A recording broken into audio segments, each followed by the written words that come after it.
Hello, friends. This is Carter, and welcome to this episode of Making It Up, the conversation series where I get to sit down and chat with other writers.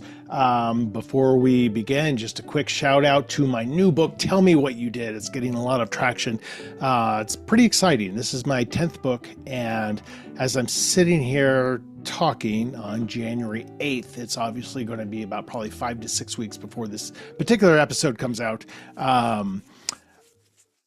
But just seeing and knowing some things that are happening behind the scenes with Tell Me What You Did, it's going to be, it's going to sell a lot of copies. I'm excited to say that. And, a lot is a relative term, but when I look at my track record with sales, I can say that Tell Me What You Did has kind of caught on in a pretty much more significant way than some of my earlier titles. So it's fun to go through that process. So I would love for you to pick up a copy if you're interested in, dark thrillers. Tell Me What You Did is out on January 28th. So today on the show, I had a repeat guest. We're getting a few of these coming back. And when I get pitched a repeat guest, it's always fun to talk to them, but I always have to kind of go a different angle. We don't really go through their journey so much because we've covered that in the first episode. And today I talked to again, Chad Boudreaux. So Chad, if you want to go to my website, you can see he was episode 74.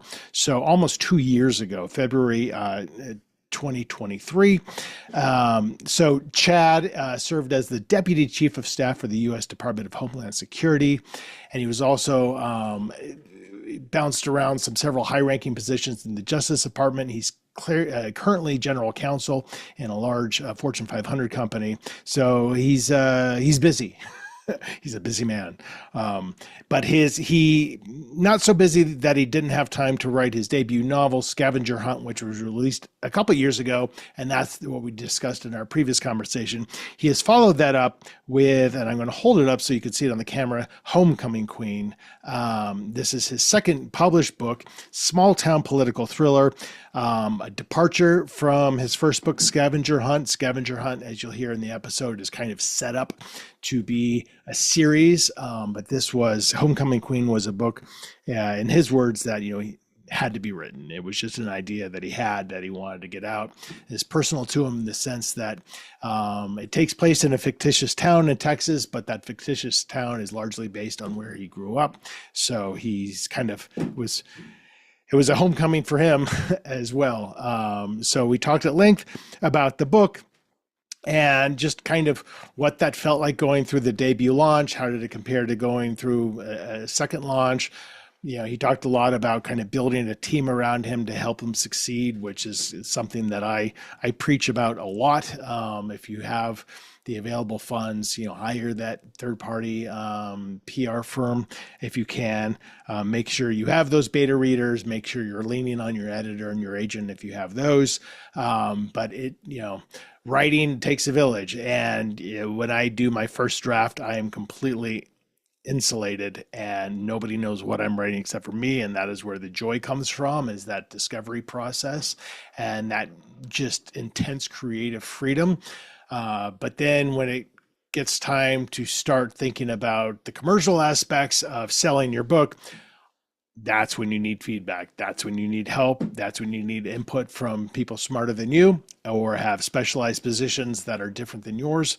So that is my that is my soapbox for the day. Get help. Seek help always. And at the end of this conversation, we made up a short story with a sentence from his own book, which is kind of my new thing for repeat guests, is to use their own new book as the launching pad for the Making It Up segment of the show. So that's it. You're going to like this episode. This is my second time talking to Chad Boudreaux.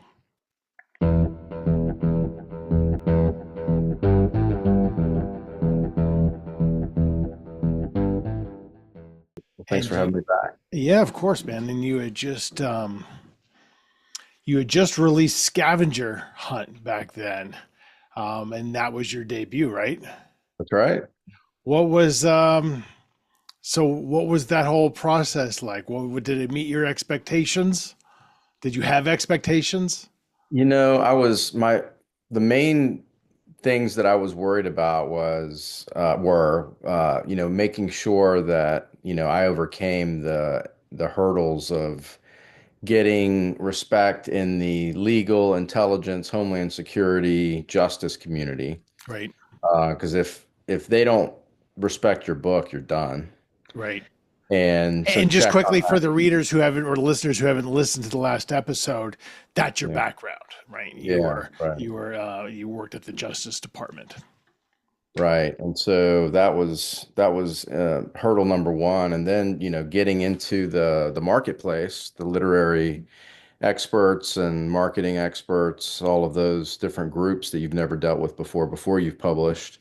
That was you had to overcome that. So that was about what I expected. There were some prizes along the way, Of but some course. of them good, some of them, surprises you don't like in terms of, well, I didn't know it was going to happen that way. Right.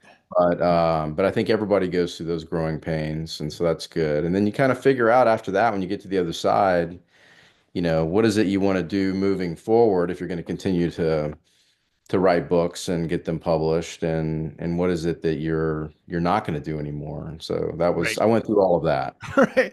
Yeah, it's funny because before you publish, or for maybe the non-writers out there, there's, you just don't know what the process like. And I think it's an easy assumption is, okay, you write a book and then you get it published, which of course is the biggest fallacy.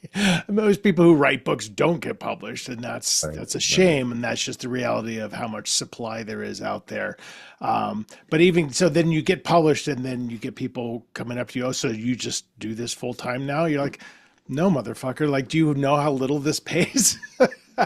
And right. it's a slow build, and there's no guarantees of anything. And I'm not trying to piss on the publishing, just the whole industry, because it's amazing. But it is all ups and downs, and the ups are amazing, and the downs are very disappointing. There's a lot of extreme emotion involved, I think. One example of where I was pleasantly surprised, and I continue to this day to be surprised, is the people, the professionals that are in my legal career. Because we talked last time, I'm chief legal officer of a company that's Fortune 500 publicly traded. So you're all over the place, and so I get to interact with a lot of people as a part of that platform. And what they really want to talk about is not all the cool stuff my company's doing, or how do you run a law department of that company, or how do you advise certain people. It's the book. They Right, want to talk about the book right, right, and the characters in the book. And I had one former I'm on a board with a former deputy attorney general, which, for those that don't know, the Justice Department, that's the number two person in the Justice Department, very high up, pretty much oversees the FBI and all the other, well, supposed to oversee the FBI director. Doesn't always work like that in practice, but pretty much the COO of the department, chief right. operating officer. And former, I won't say his name, but the former deputy we were on a board together. He took me back to the Justice Department.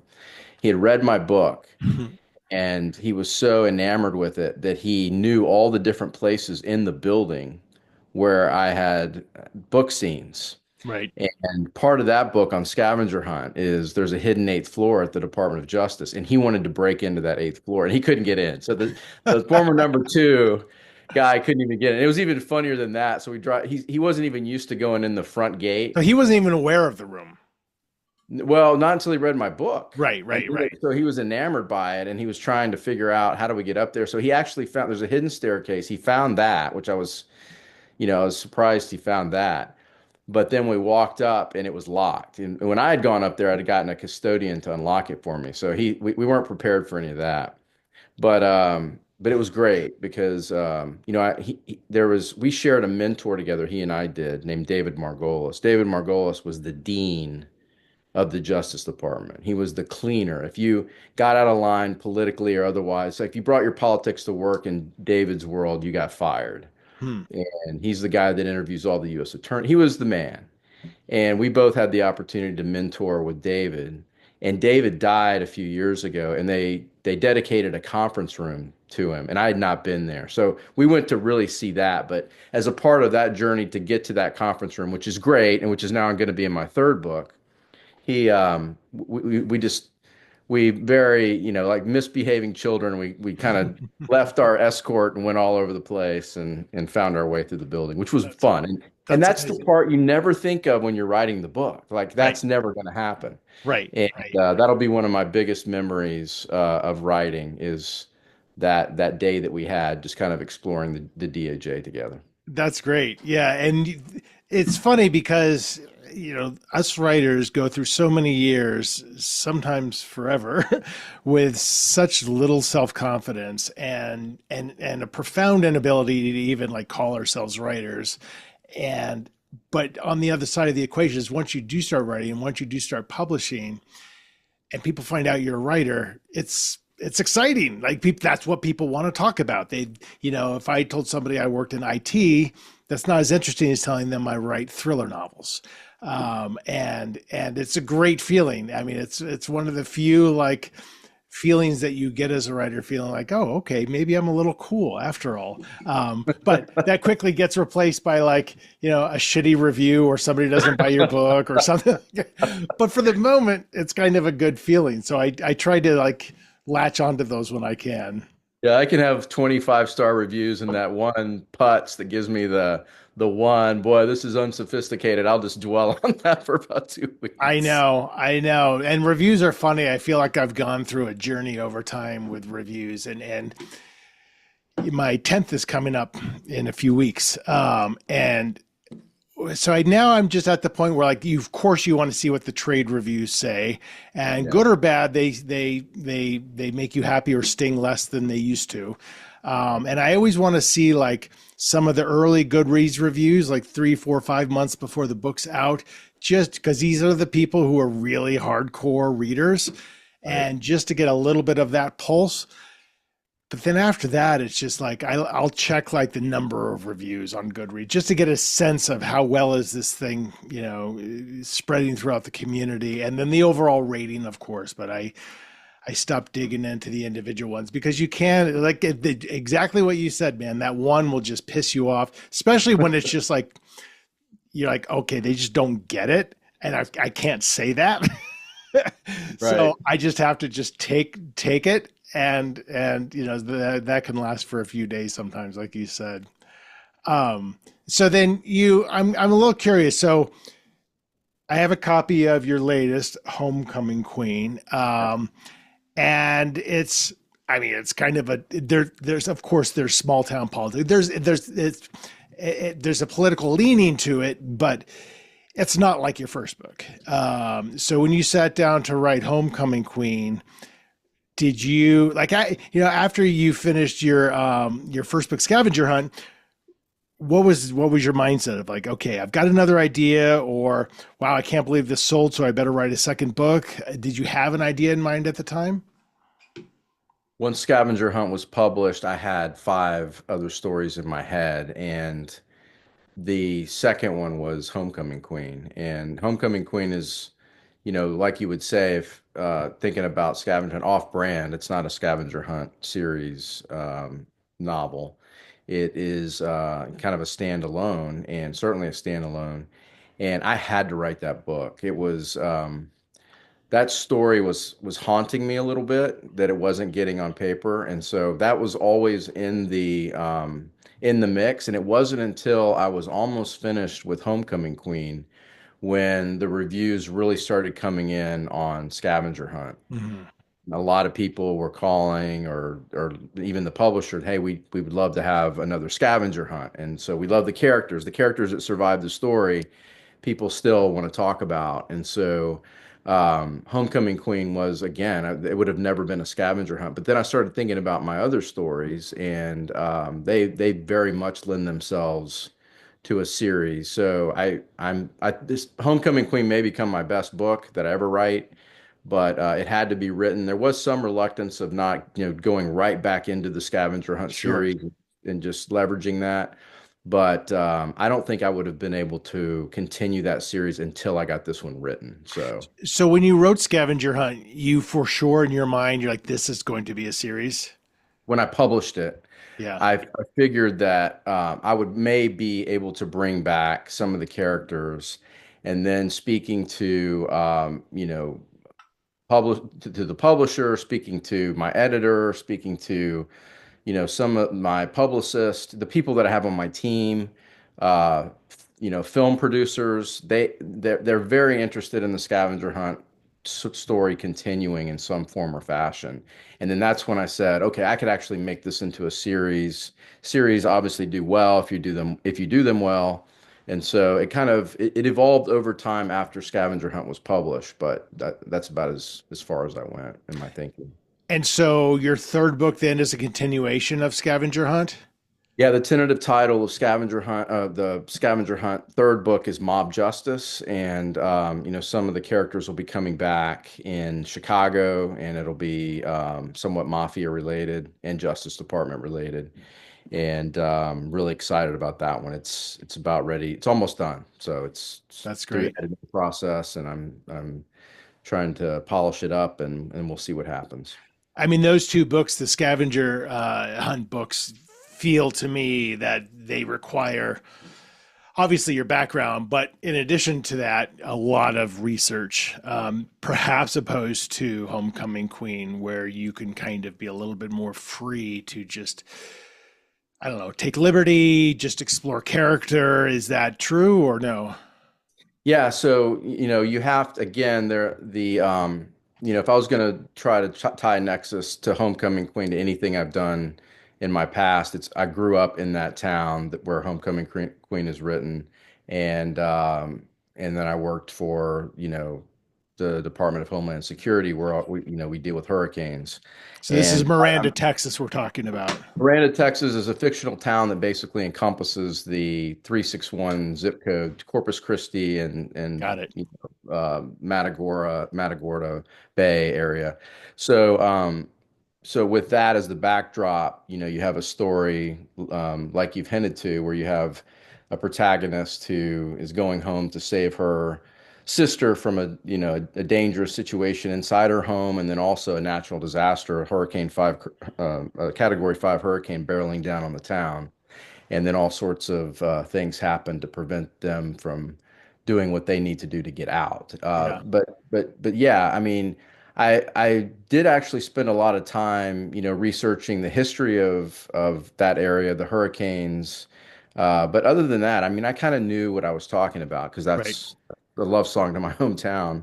Right. And and then I think with the growing up in the Justice Department and writing about Scavenger Hunt, I definitely knew all the justice pieces that I needed to know. FBI piece because I'd worked with the FBI, but I've never directly related with the CIA or the NSA.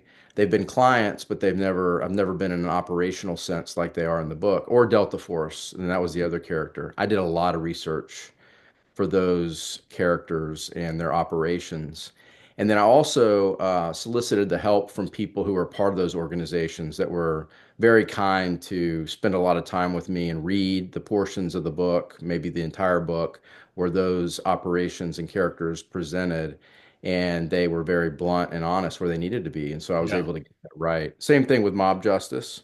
Yeah. There are certain aspects of wiretapping and things that happen in the organized crime community and the legal community, and enforcing laws related to organized crime. And I had the perfect people to walk me through that. Beta readers that really helped me understand the lingo and how it all works. That's Right. great. And then you have the contrast with the standalone. So I only write standalones, and almost all of them don't involve characters who have real specialized jobs. So there's not a lot of research. So I can just write a book and just nobody knows anything about it. Not my agent, not my editor. I'm just writing out of pure joy, not knowing if it's any good or not. But I'm not having anyone check anything until maybe the very end, a few different things. Did you kind of have that a bit of experience with Homecoming Queen in the sense where you were a little bit like just more insular in your writing rather than, having those beta readers fact checked and things like that? You know, yes and no. I think in the spirit of what you're saying, certainly yes. I felt free that I could write it. The big challenge that I had with Homecoming Queen was I wanted to make sure, because my protagonist in Homecoming Queen is a young woman, And there's some that frown upon, males crossing over to write about a young woman. I have two amazing women who I grew up with in Corpus Christi who are both now in LA. One of them is an executive at Warner Brothers, and one of them is an actress. And they both agreed to read my book and to look at it from the angle of, am I getting my character right? So I spent a lot of time making sure that I was able to hit the character notes right as related to that. Right. And they were very helpful in that regard. Yeah, totally. That's a really interesting point you bring up because looking back at it, most of my books are written from a female point of view. And I Oh, remember really? the impetus of that was that after like maybe my second or third book, I was just getting a lot of feedback from people who I knew say, "Oh my God, this character sounds so much like you." And they didn't mean that as an insult, but I took it as like, I didn't like that. I don't, I want my character to be themselves.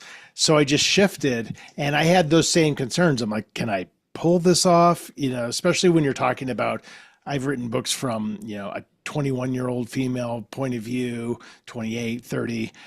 Clearly I'm none of those things. Yeah, so my partner, she sees my book first. So, and, my agent, my editor, a great team of females who will give you that feedback.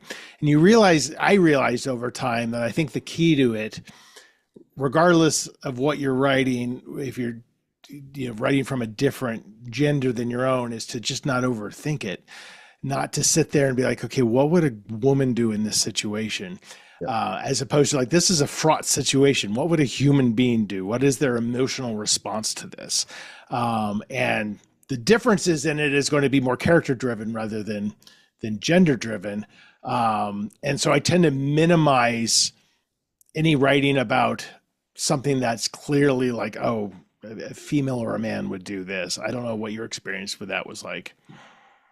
Yeah, I kind of charted the same course you did. I think one of the big issue that I had, my character started out as Maya Molina and is now Annika Raven. And Mhm. but when I gave it to the one of the women that I mentioned is, she was born in Mexico City, has a very good understanding of not only crossing gender lines, but nationality lines and race lines. And there were certain things in there that kind of were about kind of like what Chad would do. And like Chad, I'll tell you, almost every morning when I eat breakfast, I'm eating a breakfast taco. So, there was one part where she was reading about Maya Molina, my then protagonist, eating a breakfast taco, and she's like, "Chad, you're getting into some dangerous territory here." Yeah, Uh, and so we talked at length about whether I really needed, because in where I'm from in Corpus Christi, it is a melting pot like no other. Like we talk yeah, about that in different places. We aspire to have that in different cultures. It is like we didn't really see those lines as much down there, and it's just a lot of people from different parts of the world, particularly Mexico. But I wanted my character to have all of those different characteristics that I saw in people down there. But the question really was, does she have to be a Latina? Because you're going to get in trouble with a lot of people, and when you don't mean to get in trouble, right, and they're just going to assume certain biases that they think are going to be negative. And right. so Yeah, that was amazing feedback. totally. That probably was the difference between my book succeeding and not. That That's really one, interesting. yeah, that one engagement. And the inception of all of that is totally understandable and completely valid, right? But Right. sometimes as an author, regardless of who you are as an author, you don't know like what, like it's okay for me to write from a gender perspective other than my own, maybe as long as it's female. But if I were to write from maybe a queer perspective, that might be a little bit more of a struggle or more. It's a perception issue, a little bit too. So your breakfast Right. taco example is perfect because you're like, this is not only is it valid to what I would do, it's totally valid to how this character would do it. But I also get the idea that it sounds like a stereotype, Exactly. and so you just have to avoid that. And we writers rely on the wisdom of our colleagues in the publishing houses to tell us that. I mean, I'm always amazed when I go through the copy edit process. You know, copy editors are amazing, and but they will highlight anything that might be problematic. And I love the fact that as the author, you're given, you have, final cut. You can say no, keep that in. But I love the idea that they're telling me, hey, don't use the word crazy, because that can be problematic. Like, and I remember I'll always first like kind of bristle, like, really? And then I think about it, I'm like, oh, okay. One thing that was always interesting to me was when I had a character who spoke Spanish and they would have a phrase in Spanish, I would always put it in italics. And they told me not to do that because it called attention to it. They're like, well, you're not calling attention to words in English. And I'd never thought about that. And I'm like, oh, that's so interesting. And when you unitalicize that, it looks weird in a way, but it's also like, oh, I get it. Because like, why are you calling out something just because it's different in a way? And so, but that had never crossed my mental threshold before. Right. So it's always interesting what you get with that. Um, what was your experience like publishing Homecoming Queen? Was that because now you have this established, like, okay, I've been through this before, but it's never the same. And, you different reactions from people, different ways of approaching things, maybe from a PR side of things. The industry, the readership trends might be changing. So now the big thing is not Facebook ads, but to target Instagram influencers, whatever it is. Did you see a marked difference in how the campaign to launch Homecoming Queen was different than Scavenger Hunt? Yes, and I've taken over a lot of that myself. So I've built a bench of who I believe are some of the best experts to help me. And again, in this season of my life, I have some resource to help with that. So it's been good. But I had, people at certain points during the publishing process and beyond, putting me in different situations with, like you said, with the social media aspect, with Amazon. They have all sorts of metrics now and algorithms that help. And so that was a good enhancement to our past marketing process. And then I just felt more confident going through about the things I liked, the things I didn't like. We didn't really have a time crunch, and so that was nice, and we could Yeah. just take our time and do it right.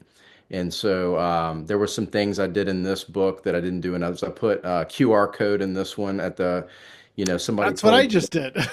the great, yeah. So the guy that helps me with, a lot of my ads, he said he's also a writer, and I said, what's the one thing that you would do that I didn't do? And he's like, the one thing I would do no matter what, whether you did it or not, is QR code. He said, I use the QR code, I create a fan base. They sign up for newsletters. I do a quarterly newsletter, and Yeah. our readership has grown significantly just because of that. Yeah. Yeah. No, that's great. Newsletters are fantastic.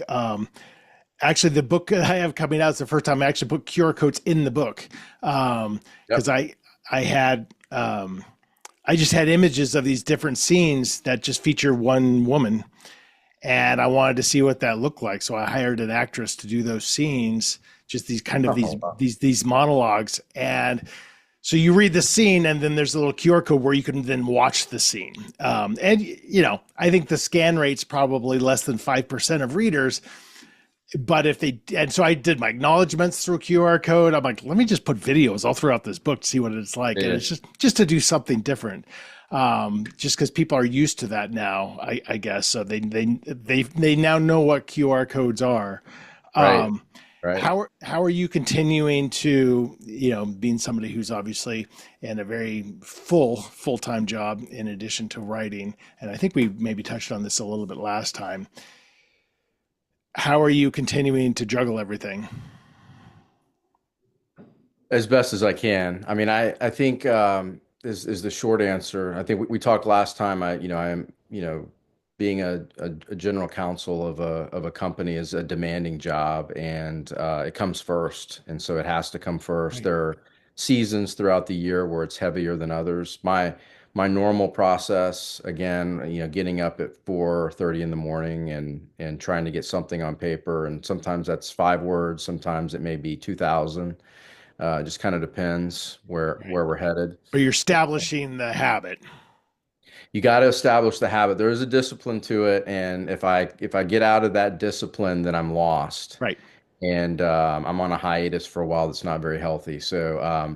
But to the extent that work is normal, which is still very busy, I normally can stay on rhythm and keep the process in my mind going. My key is I can't. It hurts me when I have a break, and it's largely because of work.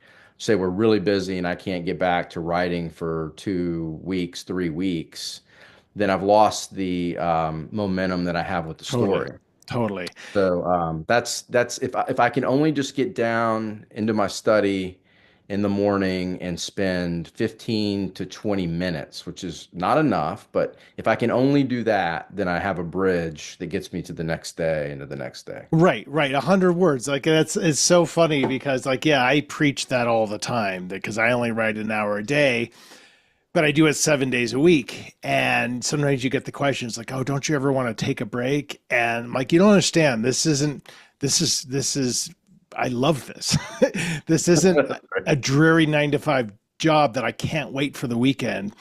I look forward to that hour because I'm like, what happens next? I have no idea. And you're fully present in the moment of writing. Like you're not. That's the beauty of it. It's so meditative because you're not thinking about regrets in the past. You're not worried about the future. You're focused on what is happening to this character right now. And there's something so healthy for your brain to do that. So, I mean, like I might take 3 or 4 days off between books before I start writing something new because I'm like, I'm excited. I'm excited to write something new. So, but you're right. It's all about the habit. It's all about building and maintaining the muscle and yeah, you can do light exercises for a few weeks, but if you do nothing, those muscles are going to atrophy and you'll forget kind of where you were going with it and you'll lose some of your excitement around it, so that can be problematic. And just, there's I mean, writing for me is therapeutic, and so it's a way to. I'm not into escapism, but little E, it's a way to escape for a while to, work on something that, like you said, you're really interested in. But it's therapeutic in a way that I feel like I've accomplished something other than, like binging on Netflix. Right, right. So But that's even still something because you're soaking in, how did they yeah. craft this story? Why do I like this Sure, character so sure. No, much? I'm not. I mean, I binged on Netflix the last 2 days, Yeah, me too. watching the series, and I don't feel guilty about it.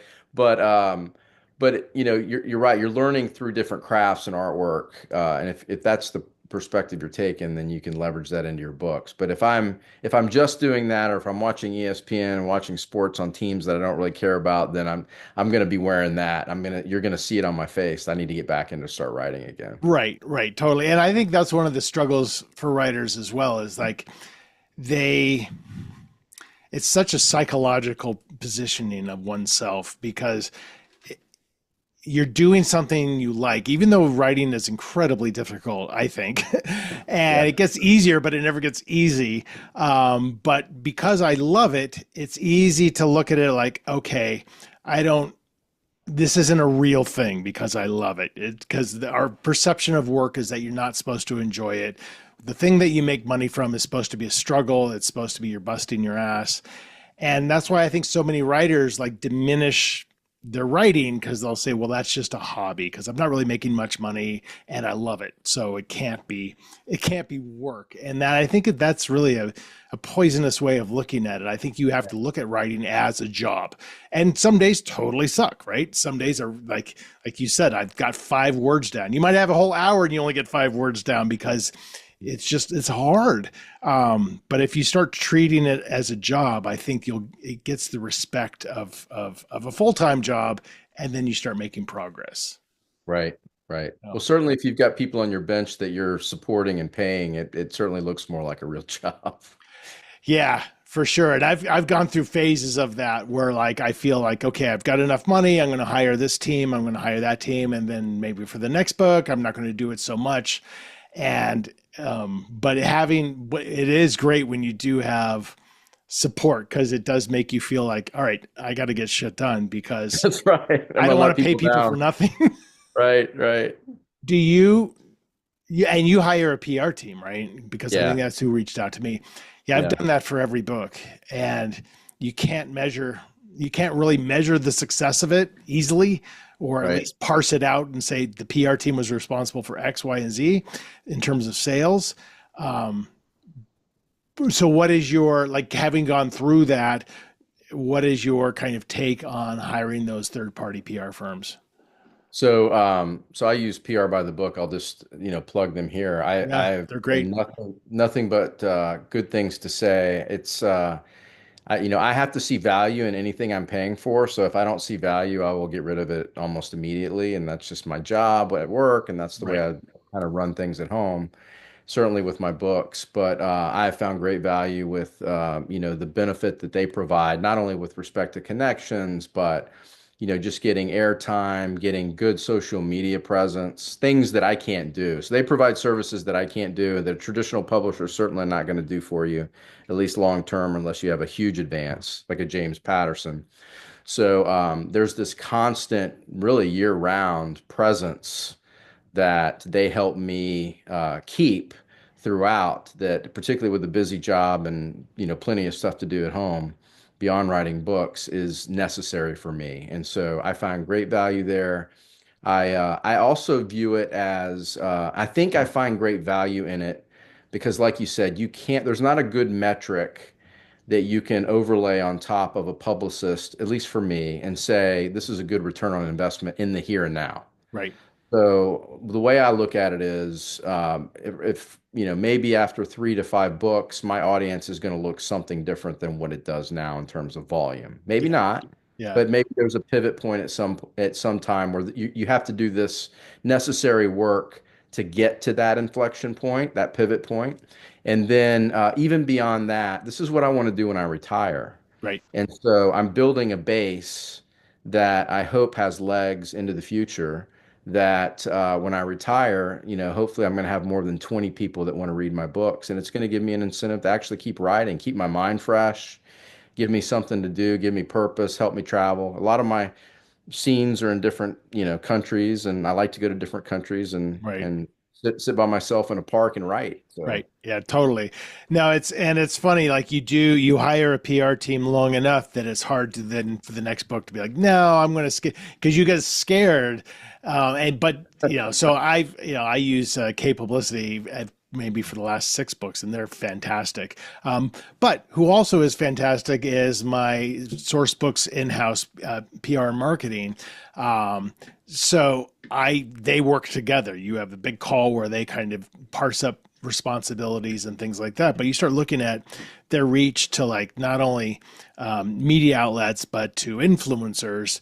You're like, I never would have been able to do any of this stuff. And so now all of a sudden you're in people's minds. You're starting to see Instagram posts about your book well ahead of time, and you realize, like, okay, you can't measure the financial ROI, but when you start seeing like that kind of a thing, you're like, I don't think I would have been here where I am now had I not invested for years and years and years into that. It's just elevating you to a level to be in the conversation, yeah. which is hard to do because there's a lot of books that are coming out all the time.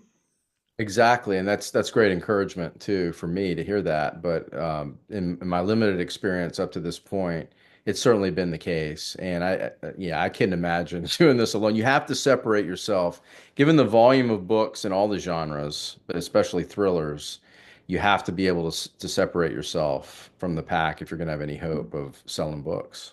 And what I've realized over 20 years of doing this is that, right, so all of that gets you into the conversation, but what ultimately sells books in my what I've perceived is word of mouth, and which you have zero control over, obviously. So you just have to do as much as you can to become worth talking about. And it all starts ultimately, or at least all goes back to writing a good book. That is the Quality of the work bare product. minimum that you have to do, which is crazy Yeah. because writing a good book is a really hard thing to do, but that is the minimum thing you have to do. And that's every time I finish a book, I'm like, I have no idea if this is good or not. Well, I had somebody ask me recently, like, what do you hope that people can get out of your books? And, Homecoming Queen in particular. And I said, I just really want them to be entertained by my book. Right, Like, there's all sorts of things you can pull from it. Like, if you're reading any of my books, I hope you're going to learn something about something that's kind of cool or important that's going on. Maybe you won't if you have a similar background as I do, but right, I think you'll probably learn like some behind the scenes things. right, And but I don't, that's not the main point. The point is you pick up the book, and for that period of time that you're going to read it, you are engaged, and you right, don't want to put it down, and you're going to be entertained by it, and you're going to want to talk about it. right, right. And if that's the case, then you're going to talk about it, and people are going to want to go read it, and you're going to want to buy the next one. Right, totally. I just did an interview yesterday. And they asked me what is the message of the book. I'm like, I don't fucking know. Like I don't sit down like this is going to be a book about X. It's like, no, this is a person who's in deep shit and they're trying to figure it out. And maybe a message, I think your subconscious comes through at some point, and maybe there is your own morality as a writer comes into play because you're investing your empathy into your characters. And so there might be some kind of moralistic message in the book. But it's like, it's just funny when people think like, they think I'm deeper than I am. That's right. And I'm like, I don't know. This is just, I thought it was a cool story to write. Yeah, why don't you let me know what the moral and justice purposes behind the book are? Right. Or then you get the interview questions where they start saying, well, if this clearly is a message about this, and you're like, oh, and I love that because I'm like, that's so cool that that's how you interpreted the book. Yeah, Maybe it yeah, is sure. about that. I don't know. Right, right. I'm just a dumb author trying to like put words on a piece of paper. So, and you're almost done with, so have you already sold your third book, which is going to be the second book of the Scavenger Hunt series? No, I haven't, and Yeah. I'm gonna take a little time on that. I'm gonna kind of reassess where I am, but yeah, it's in, like I said, it's a book where I spent a lot of time in Chicago. It was fun to write. I got kicked out of a lot of places when I was in Chicago because I was walking around with a camera and a notepad, and Trying to people interview with Mafia.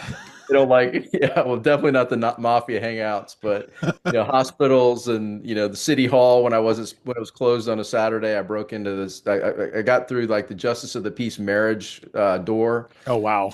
trying to find the elevators to the underground tunnels there that they've shut down, Oh, wow. and got in trouble for that. So I'm having a lot of fun. That's awesome. That's awesome. Well, Chad, we're going to wrap up. Before we do, what comes next is our storytelling part where we Yeah. pick a random sentence from a random page. And I've kind of established a little bit of a new routine with this because I have had some second time appearances by authors, including yourself, obviously. So whenever that happens, and I happen to have a copy of the book, we are going to use your book to Okay. choose a sentence from a page. And the only rule is you can't take it in any kind of direction that actually happens in the book. Got it. So we are going to do a sentence from Homecoming Queen by Chad Boudreaux. Give me a page number between 1 and 323. 222. All right. So I'm going to quickly scan 222. And this is the beginning of chapter 42.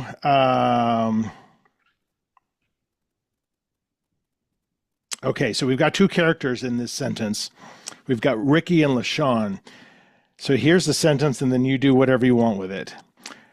Worse than Ricky's piercing words was LaShawn's gut-wrenching silence. All right, I'm gonna ask you to read another sentence. All right. Sorry, I'm Um, messing with the rules because I kind of know what happens after that one, and I'm getting blocked. oh, that's really interesting, actually. All right. Um, this is just a little bit of dialogue. Mhm. Don't you see what you've become?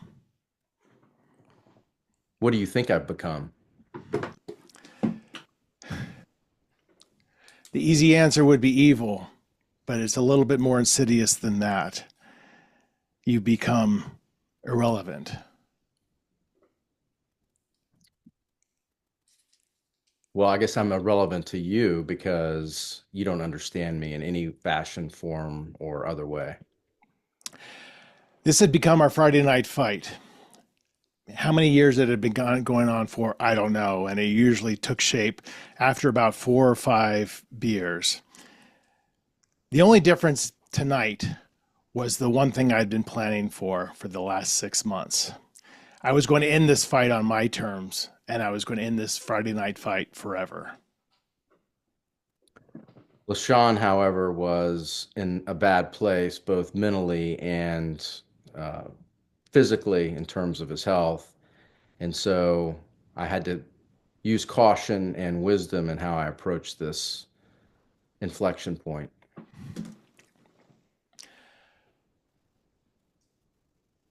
Divorce would be too easy, I decided.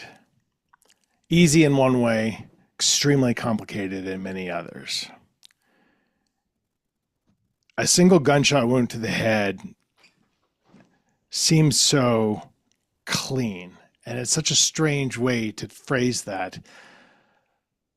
But the idea of, in half a second, everything I've always known about him being over just seemed too delicious to pass up. And gunshot wounds themselves are far from romantic. And even when you're ending a relationship, romanticism should play a significant role. So I pulled out the knife. We're going to call it there. I just like that idea. You got to make it hurt a little bit. That was awesome. That was awesome. Well, Chad, congrats on the release of Homecoming Queen, and I'm excited to see when the next one comes out. And it was good catching up with you as always. Yeah, love talking to you, and continued success to you. Thanks, brother. So that's it, friends. That is my conversation with Chad Boudreaux. His newest novel is Homecoming Queen. Please go check that out. And you can research anything you want about Chad at his website, chadboudreaux.com, BOUDREAUX.com. And you can hop on over to carterwilson.com if you want to buy my latest book, Tell Me What You Did. Subscribe to my newsletter. Check out my many appearances that I have coming up in the first half of 2025. And if you're looking for writing advice, writing help, coaching, online classes, or retreats and seminars, I do all those things too. And you can check all that out at unboundwriter.com. That is it for this episode of Making It Up. Another episode will be out just next week. Thanks as always for watching and or listening. Friends, take care.